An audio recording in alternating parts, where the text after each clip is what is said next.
Did not owe, I owed a debt I could not pay. I needed someone to wash my sins away.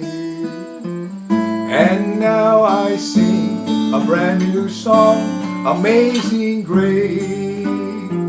Christ Jesus paid a debt that I could never pay. He paid a debt he did not owe. I owed a debt I could not pay. I needed someone to wash my sins away. And now I sing a brand new song, Amazing Grace. Christ Jesus paid a debt that I could never pay. Christ Jesus paid a debt that I could never pay.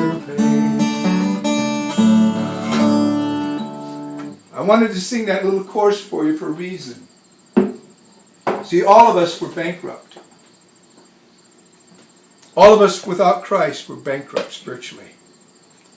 And Jesus, who is God, Messiah, came and did something that was so marvelous and so miraculous. I want to read it to you from Scripture, and then I'm going to pray. I want to go to 1 John. I want to go to the 3rd chapter. And I want to go to the 8th verse. I can't read all of this to you, but I want to read this. And maybe I should, let me start at verse 4. Let me read this context here. This is speaking of the sin and the child of God. Whoever commits sin also commits lawlessness, and sin is lawlessness. That's what Israel was doing. And you know that he was manifested, speaking of Christ, Jesus, to take away our sins, and in him there is no sin. Now think about it. We were bankrupt. In him there's no bankruptcy. In him is fullness. In him is joy. In him is glory. In him is all the wealth of all of eternity. So when we came to Christ, we're no longer bankrupt, folks. Whoever abides in him does not sin. Whoever sins has neither seen him nor known him. Let me make sure I clarify something here. It's speaking of habitually practicing sin with the intentions of not stopping. In other words, it's their lifestyle. I'm a sinner. I enjoy sin. I want to sin. I'm going to sin. They've never known God. And here's the reason. Little children, let no one deceive you. He who practices righteousness is righteous, just as he is righteous, speaking of Christ. He who sins is of the devil, or lives habitually in sin, for the devil has sinned from the beginning. For this purpose, the Son of God was manifested, that he might destroy the works of the devil. Whoever has been born of God does not sin or does not practice sin, for his seed, Christ's seed, remains in him, and he cannot sin because he has been born of God. We've received a new nature. Now I want to back up to verse 8, where it says, he might destroy the works of the devil. That goes back, and God sent his Son to undo everything Satan had done in the first Adam. And he came to overdo, provide more than anything or anyone could ever given to us from any other source than Christ. He came to undo, outdo, overdo everything Satan had ever done in the hearts and lives of people. Let me tell you something today. Jesus Christ will not leave you bankrupt, but he will fill up your heart and your life with the fullness of God Almighty, eternally speaking and spiritually speaking, and you'll come alive unto him, and this world and all of its wealth and all of its riches will fall pale in comparison to who you have and what you have and who you know and who you're following in Christ Jesus. Are you bankrupt? Well, he paid a debt he didn't owe, and you owed a debt, a certificate of debt against you you couldn't pay. You needed, and I needed, someone to deliver us and set us free. That's why Jesus came. Father, I pray right now for every person that's tuned our way today. I pray, Lord, that as they look into what is being said and what they have heard, within our own spiritual lives, whenever we begin to spend the good things that God has blessed and bestowed upon us, we begin to sense bankruptcy, spiritually speaking. We feel like our lives are emptying out, and it's like we're experiencing loss, experiencing subtraction, and we are.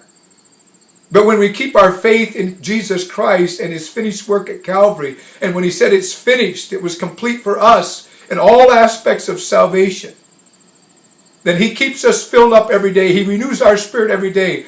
And as we desire to walk in righteousness and holiness before him and adhere to his word, while the enemy comes against us, tries to deceive us with philosophies, the world tries to adhere to and cause us to adhere to the things that it has and that we might see with our eyes and that we might desire. Lord Jesus, let us know and understand by revelation that it's all that we have need of and all that benefits us is in Christ. To be bankrupt is to be without Christ and without the fullness of the Holy Spirit.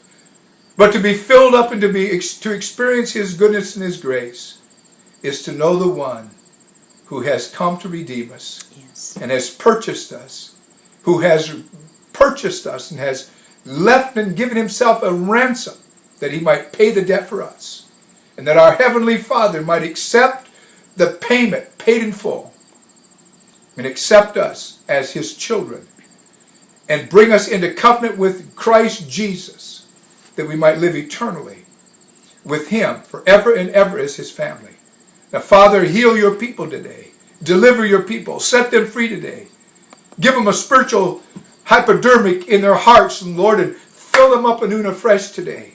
Let them realize and understand that today is better because of Jesus Christ, and it's great because of who we know. And the fullness of the Spirit of God can come into their hearts and in their lives, Lord. Fill people anew and afresh right now in the power of the Holy Spirit. Yes. And for those who are seeking you, heal them and deliver them.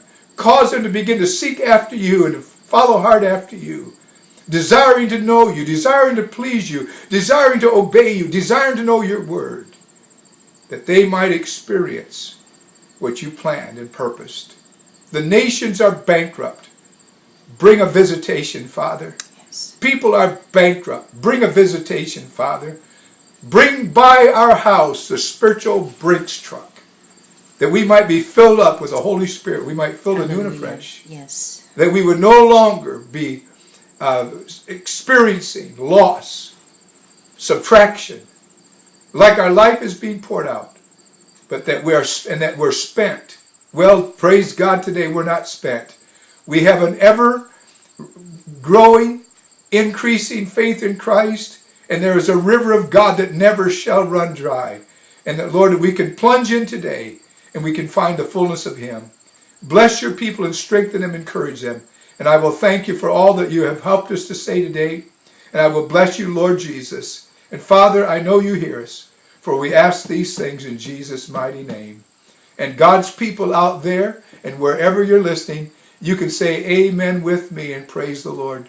God bless you today, and thank you for tuning our way. The next time we share the Word of God with you will be from the state of Michigan.